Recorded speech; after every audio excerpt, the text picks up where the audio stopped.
만공선사는 1883년 12살 때 김제 금산사에 올랐다가 불상을 보고 감동해서 출가를 결심했다. 그 길로 공주 동학사로 출가한 뒤 경허선사의 제자가 되어 천장암에서 수행했다. 법명은 월면이고 퍼포는 만공이다. 만공은 한국 현대 불교의 대선사로 석가모니 이래 제76대 조사다. 1893년 23살 때 천장암에 하룻밤을 묵게 된 어떤 소년이 만공선사에게 물었다. 모든 법은 하나로 돌아가는데 그 하나는 어디로 돌아가는가? 라는 말이 있다고 합니다. 사람들이 이것만 알면 생사에 해탈하고 만사에 막히는 것이 없다고 합니다. 이것이 무슨 뜻입니까? 하지만 만공선사는 아무 대답도 하지 못했다. 이것을 계기로 깊이 발심해 이 화두를 가지고 열심히 참구했다. 참구하다가도 의심이 절로 일어나 며칠을 잠도 자지 못하고 정진하다가 온양 봉곡사로 옮겨 더 수행에 정진했다. 1895년 어느 날 서쪽 벽을 바라보다가 호련히 벽이 없어지고 일원상이 나타났다. 그리고 새벽녘 화엄경에 일체유심조를 읊었다. 만일 사람들이 삼세일체부를 알려고 한다면 마땅히 법계의 본성이 모두가 마음에 짓는 바에 달려있음을 보라. 이 개송을 읊는데 새벽 종소리가 들려오면서 문득 깨달음을 얻어 일체의 의심 덩어리가 무너지고 미망의 경계가 벗어졌다고 한다. 그리고 오동송을 읊었다. 빈산 이치 기운 고금 바뀐데 흰 구름 맑은 바람 스스로 오고 가누나 무슨 일로 달 많은 서천을 건너왔는고 축시엔 닭이 울고 인시에 해가 오르네. 그 뒤 공주 마곡사 토굴에서 다른 선사와 함께 수도했다. 1897년 경허선사가 만공을 찾아왔다. 경허선사는 만공이 만법귀일이라는 화두를 타파하고 오도송을 읊은 것을 보고 기뻐했다. 불 속에 연꽃이 피었구나. 다시 경허선사가 물었다. 등토시와 부채 하나가 있는데 토시를 부채라고 해야 옳으냐 부채를 토시라고 하는 것이 옳으냐. 만공이 답했다. 토시를 부채라고 해도 옳고 부채를 토시라고 해도 옳습니다. 경허선사가 물었다. 내가 일찍 다비문을 봤느냐. 만공이 말했다. 봤습니다. 경허선사가 물었다. 다비문에 돌 사람이 눈물을 흘린다는 유한석인제 하루의 참뜻이 무엇인가. 만공이 답했다. 모르겠습니다. 경허선사가 말했다. 돌 사람이 눈물 흘린다도 모르고 어찌 토시를 부채라 하고 부채를 토시라 하는 도리를 알겠느냐. 경허선사가 다시 일렀다.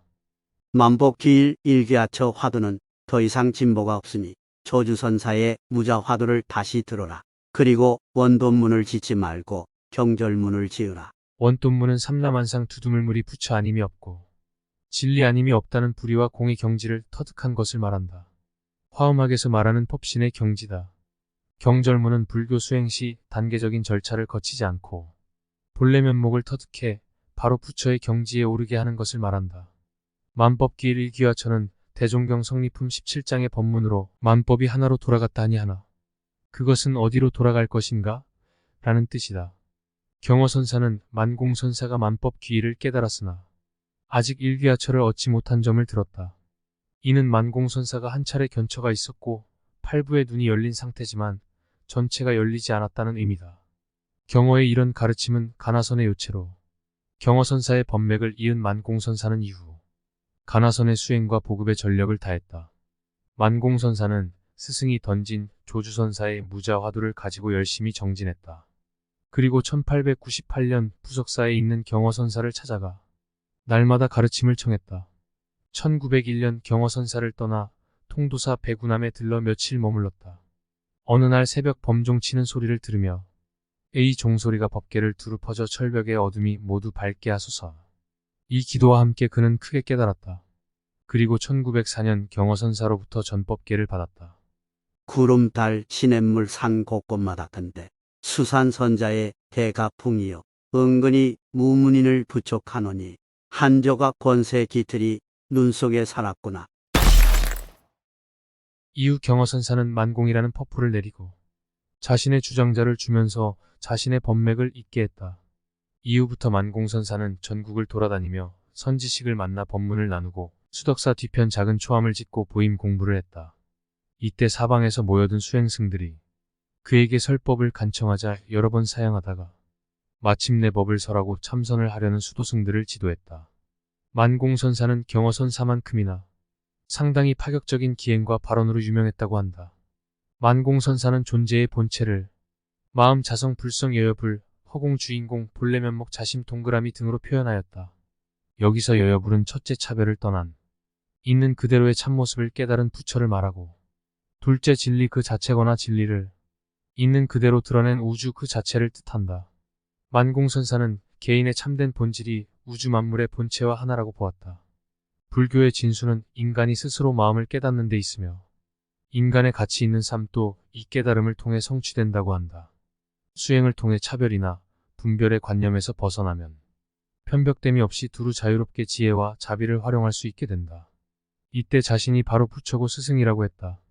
하지만 자신이 바로 부처라고 하면서 사람들을 현혹하는 순간 이미 깨달음에서 벗어난 것이고 그는 깨달은 사람이 아닌 것이다. 만공선사가 깨달은 이후 신통력이 높아지자 경어선사는 부처님 제자가 할 짓이 아니다 라고 호통을 치셔서 그 다음부턴 그런 능력을 드러내지 않았다고 한다. 그리고 만공선사는 자유와 자비를 구하는 수행법으로 참선을 최고로 여겼다. 수도승들에 대한 지도 방법으로 침묵 또는 방망이질, 발, 격외의 대화와 동그라미 등 여러 가지 방법을 자유자재로 사용했다. 만공선사는 이론과 사변을 철저히 배제하고 무념과 무심의 태도로 화두를 스스로 참고하는 가나선법을 채택하여 제자들에게는 항상 조주선사의 무자화두를 참고할 것을 강조했다. 만공선사는 환경과 배경이 사람을 만든다는 견해를 처음으로 설파했다. 깨달음을 얻기 위해선 개인의 노력도 중요하지만 그에 걸맞는 환경이 중요하다고 본 것이다. 깨달음을 얻기 위한 환경은 첫째 가르침을 전해줄 스승, 둘째 수도의 적절한 도량, 셋째 함께 수도하는 좋은 도반이 필요하다고 했다.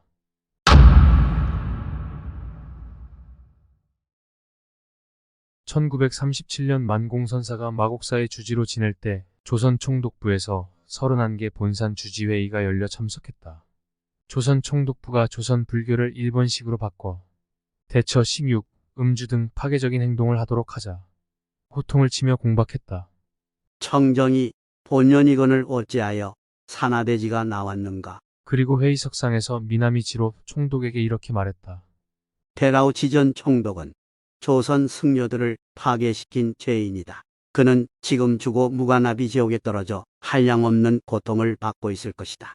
조선 불교를 진흥시키려면 수행을 통해 견성성불하는 수밖에 없다. 총독부는 간섭하지 말고 우리에게 맡기는 것만이 유일한 진흥책일 것이다. 조선 총독부가 만공선사를 일본 유람을 통해 회유하려 하자 만공선사는 이렇게 말했다. 나라 잃은 백성은 송장이나 다름없네. 송장을 데려다가 일본 천지를 돌아다니도록 하면서 자 보아라. 저자들이 바로 조선 불교계의 송장들이다라고 하며 구경시키자는 건데 내 어찌 그런 망신을 당하러 일본에 간단 말인가. 31개 본사 주지 중 끝까지 창씨의 명에 저항한 이는 만공선사뿐이었다.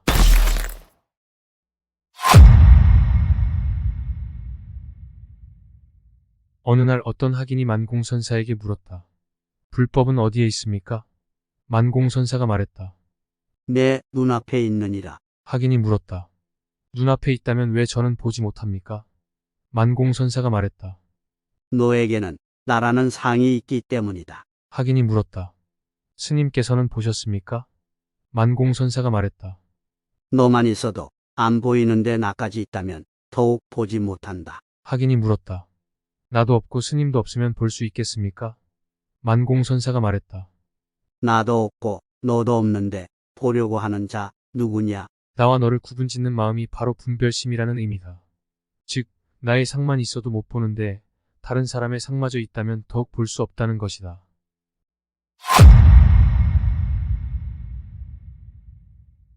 만공선사는 1945년 8월 15일 조국이 해방됐다는 소식에 사람들이 지켜보는 가운데 세계 일화에 대한 법문을 남겼다. 세계 일화는 부처님이 인도 영축산에서 연꽃 한 송이를 들어보이고 우주의 실상을 설파한 데서 유래한다. 세계는 한 송이 꽃, 너와 내가 둘이 아니요 산천초목이 둘이 아니요 이 나라 저 나라가 둘이 아니요 이 세상 모든 것이 한 송이 꽃. 어리석은 자들은 온 세상이 한 송이 꽃인 줄 모르고 있어. 그래서 너와 나를 구분하고 내 것과 내 것을 분별하고 적과 동지를 구별해 다투고 빼앗고 죽이고 있어. 허나 지혜로운 눈으로 세상을 보라. 풀이 있어야 짐승이 있고 내가 있어야 내가 있고 내가 있어야 내가 있는 법. 남편이 있어야 아내가 있고 아내가 있어야 남편이 있고 부모가 있어야 자식이 있고 자식이 있어야 부모가 있는 법. 남편과 아내도 한 송이 꽃이요 부모와 자식도 한 송이 꽃. 이 세상 모든 것은 한 송이 꽃이라는 이 생각 한 가지를 바로 지니게 되면 세상은 편할 것이요 세상은 한 송이 꽃이 아니라고 그릇되게 생각하면 세상은 늘 시비하고 다투고 피 흘리고 빼앗아 죽이는 아수라장이 될 것이요. 그래서 세계 일화의 참뜻을 펴려면 지렁이 한 마리도 부처로 보고 참새 한 마리도 부처로 보고 심지어 저 미웠던 원수들마저도 부처로 봐야 할 것이요. 다른 교를 믿는 사람들도 부처로 봐야 할 것이니 그리하면 세상 모두가 편안할 것이니라.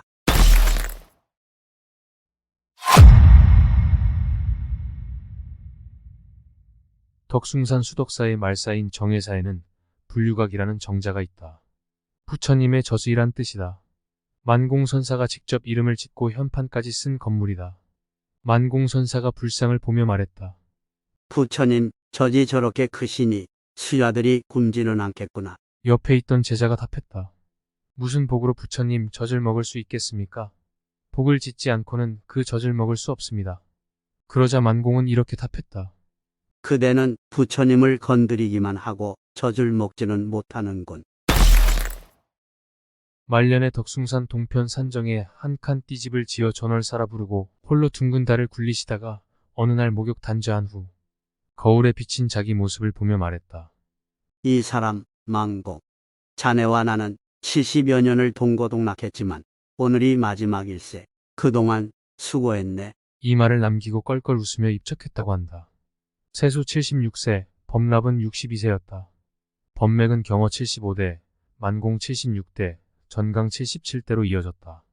그는 조선 최초 여자 유학생이자 시인인 인력을 그의 문화로 받아들였으나 최초의 서양화가인 나혜석은 승려가 될 팔자가 아니라며 거절했다.